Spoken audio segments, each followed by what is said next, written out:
आमचं उशीर ऐकायला लागला.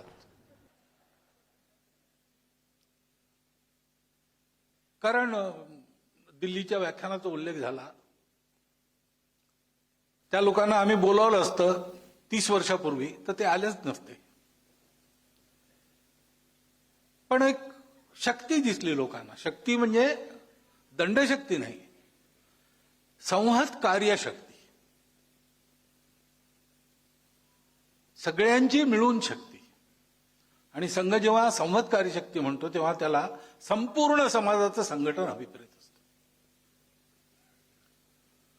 तर त्या शक्तीच्या आधारावर जे सत्य आहे, जे स्वाभाविक हिंदू समाजाचं शील आहे, वसुधैव कुटुंबकम, त्या आपल्या शीलाप्रमाणे आपल्या स्वत्वाप्रमाणे आचरण करण्याचा त्याचा व्यवहार बनावा, त्याची शक्ती बनावी, त्याची सवय बनावी आणि त्याला ती मोकळीकही असावी, ह्या दृष्टीने काम करायचं. विचारही परंपरेने दिलेला विचार आहे.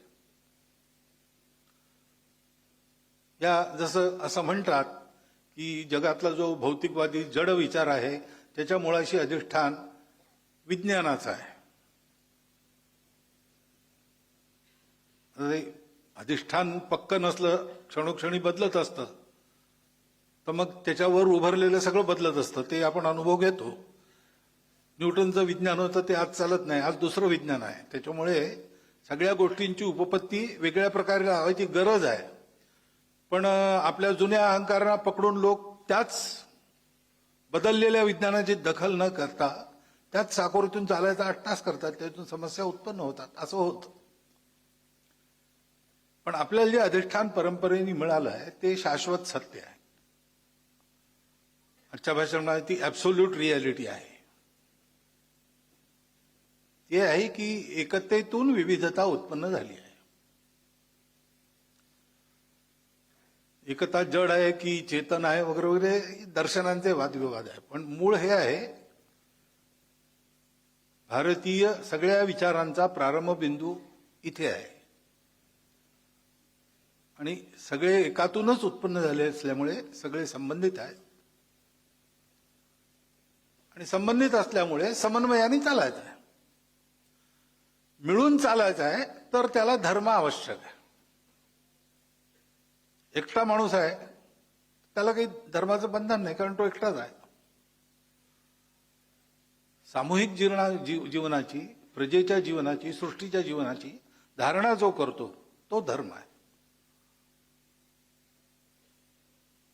तो एका मातीच्या कणापासून चराचर विश्वापर्यंत, मनुष्यापासून सृष्टीपर्यंत सगळ्यांचं कल्याण एकत्र असं साधणारा संतुलनाचा नियम आहे. तर त्याची आवश्यकता ही जगाला लक्षात यायला लागली आहे. पण ती आवश्यकता आपल्या पूर्वजांच्या कितीतरी अगोदर लक्षात आली. त्यांना ते सत्य गवसलं. आणि आपण जे करतो आजपर्यंत ते सगळं, आपण सगळेच लोक जाणता अजाणता, कळत न कळत भारतीय म्हणून आपण आहोत. आपण काहीही करायला निघालो की शेवटी त्या अधिष्ठानावरच पोहोचतो. अशी आपली प्रकृती शतकांच्या, युगांच्या संस्कारांनी घडलेली आहे. हे सत्य आपण विसरलो म्हणून सगळा घोटाळा झाला. त्याची पुन्हा आठवण करून हे सत्य आहे याच्या आधारावर जीवन उभं करायचं, आपलं जीवन व्यवस्थित करायचं, परिवाराचं जीवन व्यवस्थित करायचं, गाव व्यवस्थित करायचं, जिल्हा प्रांत क्रमाक्रमाने तिथपर्यंत पोचायचं. हे विश्वची माझे घर, ऐशी जयाची मती स्थिर, किंबहुना चराचर आपणही झाला. हे जगात वारंवार घडवून आणणे, जगाला हे वारंवार शिकवणे, हे आपल्या राष्ट्राचं प्रबोधन आहे, प्रयोजन आहे. हे आपल्या राष्ट्राचं प्रयोजन असल्यामुळे आपण टिकलो आहोत. कारण या याची जगाला वारंवार आवश्यकता आहे आणि अशी प्रयोजनं पूर्ण करण्याकरता निरनिराळ्या राष्ट्रांची उत्पत्ती होत असते. प्रयोजन पूर्ण झाल्यावर ते राष्ट्र विलुप्त होतो असं विवेकानंदांनी म्हटलंय. आपल्या राष्ट्राचं प्रयोजनच मुळी हे जोपर्यंत सृष्टी आहे तोपर्यंत आवश्यक राहणार आहे आणि म्हणून त्या प्रयोजनाकडे आपण परत जातो तेव्हा आपण मातीतून पुन्हा उठतो. योगी अरविंदांनी म्हटलं की सनातन धर्माचं उत्थान म्हणजे हिंदू राष्ट्राचं उद्धार.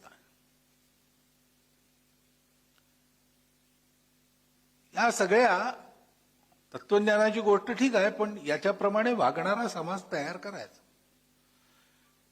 हे करताना काही स्वयंसेवकांच्या मनात काही मिळेल असा विचार नसतो, धन्यवाद मिळतील असाही विचार नसतो, कोणी कृतज्ञ. उलट आम्ही संघात तर असं म्हणतो की आपला संघ इतका मोठा झाला, आपण परिश्रम केले ही गोष्ट खरी आहे, पण समाजाचा आधार नसता तर आपण इथपर्यंत आलो नसतो. अक्षरशः पहिल्या दिवसापासून संघाच्या कार्यकर्त्यांना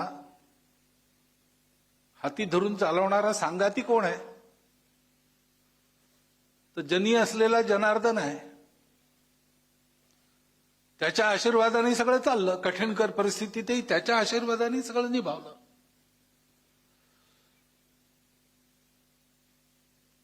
आपल्याला करायचं असतं. यश देणारा कोणी वेगळा असतो.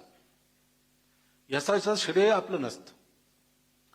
अधिष्ठान, कर्ता, करण आणि विविध चेष्टा ही या 4 आवश्यक कारकांची पूर्ती आपण जर केली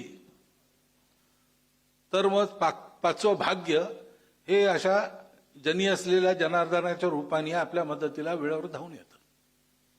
हा कार्यकर्त्यांचा अनुभव आहे आणि त्यांना काही नको आहे, कारण आपल्या माणसांकरता केलेलं आहे. ते करणं कर्तव्य आहे. ते केलं म्हणून त्यात काही फार मोठी गोष्ट केली असं वाटत नाही. आणि 100 वर्ष पूर्ण आपोआपच होतात. आपल्याला फक्त टिकायचं असतं. संघाची इच्छा अशी नव्हती की आम्ही 100 वर्ष पूर्ण करावी. डॉक्टर हेडगेवार तर म्हणायचे की सिल्वर ज्युबिली नाही करायची आपल्याला, त्याच्या आत काम पूर्ण झालं पाहिजे. त्याच्यामुळे एका अर्थाने 100 वर्ष आमची पूर्ण झाली तर तो एकीकडून जसा इतक्या सगळ्या संकटातून टिकून संघ वाढवत इथपर्यंत आलो असा थोडासा गौरवाचा विषय वाटतो. दुसरीकडे आत्मपरीक्षणाचाही विषय आहे. इतकी वर्ष का लागली आहे त्याची कारणं वगैरे आहेत, परंतु मुळात हे काम लवकरात लवकर संपन्न झालं पाहिजे. संपूर्ण समाज संघटित झाला पाहिजे आणि तो संपूर्ण समाज संघटित झाला तर माझं हे राष्ट्र वैभव संपन्न होईल, बलसंपन्न होईल. आणि माझं हे राष्ट्र वैभव संपन्न होणं याचा अर्थ विश्वाला सुख शांती लाभणे.